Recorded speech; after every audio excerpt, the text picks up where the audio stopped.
I have been trying for days to figure out how to get this through the heads of my fellow Jews. However, I'm not important enough.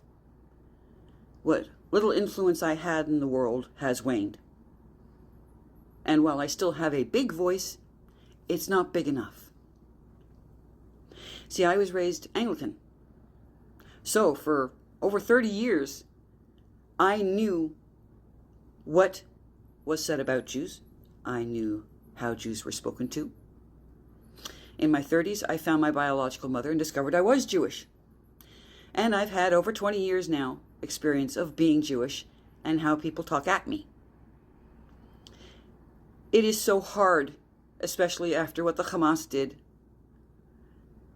and is still doing, to not leap at any leader and go, yes, you, when they say finally the right things about what's happening to Israel, about the fact that they were attacked by terrorists, the same terrorists that the whole world condemned when 9/11 happened, just another faction of the same group. Now I want you to stop and think, if Hitler had been alive with Israel around, like if Israel had been around when Hitler was alive. Sorry, got that backwards. Do you think he would have approved of Israel? Do you think he would have just said, okay, all the Jews go to Israel, as anything other than having them all in one place so he could kill them all at once?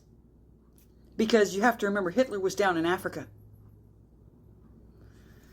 That's why Elon Musk's family went to South Africa, because the Nazis were in Africa, just as a side point.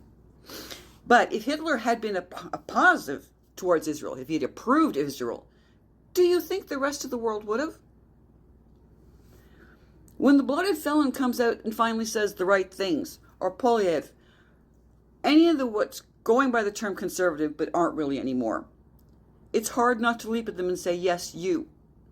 Because if the liberals were still being liberal, open-minded, they would be accepting of Jews. But they're not.